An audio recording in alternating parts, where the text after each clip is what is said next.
morning, Glory. Look at you up so early on St. Patrick's Day. If you're going to go look through your closet now for something green to wear. I'm Robin Meade. Welcome. Here's what's going on.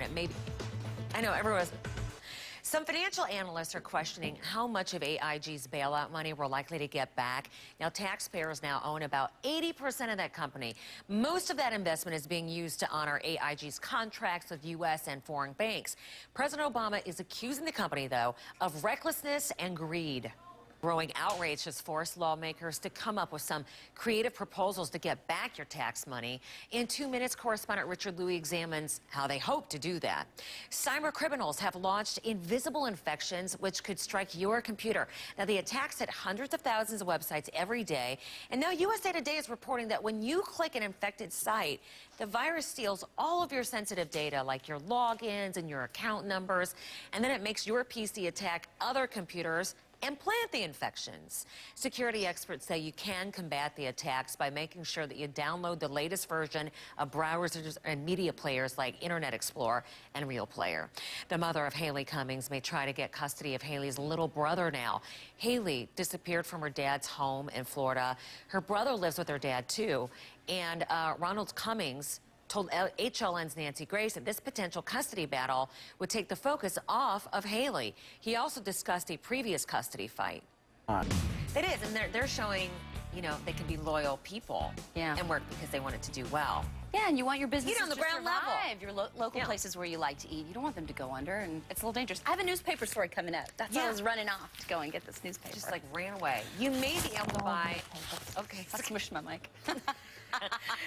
She's going to start talking about GM and how it might be a little bit easier for you to buy a car for a lot less because they're trying to unload some of these, but we're not taking. A lot of us are not enough anyway. Yeah, this is a story in the Financial Times, and they think that GM is going to be cutting prices. Again, that could be great if you are thinking about buying a car, or maybe your car's on its last legs. You know you're going to have to bite the bullet. It could cities, you know, in the next few months across this country that don't even have one major local paper.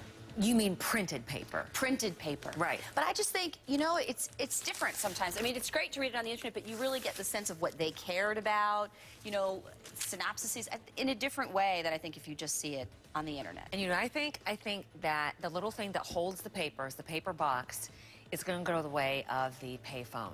You're just not going to see it around. Yeah, you could be right. Yeah. Want to fight about it? No. All right. Going after Bernie Madoff's money, and all of it is in his wife's name. You know he's in jail for a massive Ponzi scheme. We're talking about the last print edition of the Seattle Post-Intelligencer is on the newsstands this morning. Wall Street firms are looking at the mess over AIG's bonuses, and they're trying to find ways to sidestep the problem.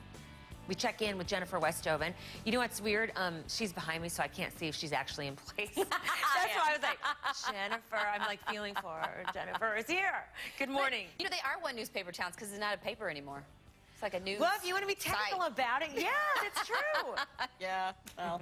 Good morning. Good morning. Yeah, this Wall Street story. So basically, the Wall Street's some of these banks are saying, oh, you want to cut our bonuses? Well, we're just going to find some other place to stash the money. The Wall Street Journal reporting they have received billions of dollars of your money, taxpayer money. Citigroup, $45 billion. Morgan Stanley, $10 billion. In about 15 minutes, we're going to get some new numbers on... Get this, you might now be able to get a GM car for a lot less. Well, soon anyway. Our money expert, Jennifer Westhoven, is checking this out. We keep saying this, but the deals become crazier and crazier.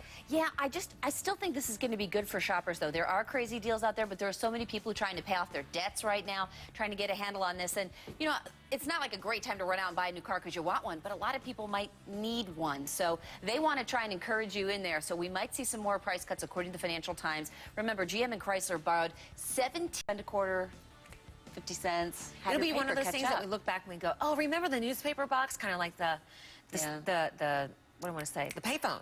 Now you don't want to touch those things. Where do you see them? Yesterday's random winner in the Morning Express Challenge was TX Sunshine. Texas Sunshine, you're going to get an autographed picture and a Robin bookmark. And in addition to the watch this on YouTube. This is the cutest thing. Would you watch this? In central Arizona since last August. A local fire chief says that he was skeptical at first, but then he was convinced after he saw how quickly they've been clearing the land. Would you take a job without the possibility of getting paid, or with the possibility of never getting paid? Well, Jane Tran of affiliate KHSL in California tells you many people jumped on the opportunity. ditching the salon to do an at-home dye job. Salons across the country are reporting a drop in everything from people coming in for their highlights to weaves. Well, they say clients who normally come in every 4 weeks are now stretching it out to every 6 to 8 weeks. Some businesses are offering 20% discounts to keep the clients coming in. Meanwhile, the do-it-yourselfers, like hair coloring biz, is really booming, according to the insiders, or people who are doing it. Well, let me ask you, what great deals have you found that you want to boast about or maybe share with the rest of us to get us through this rough patch?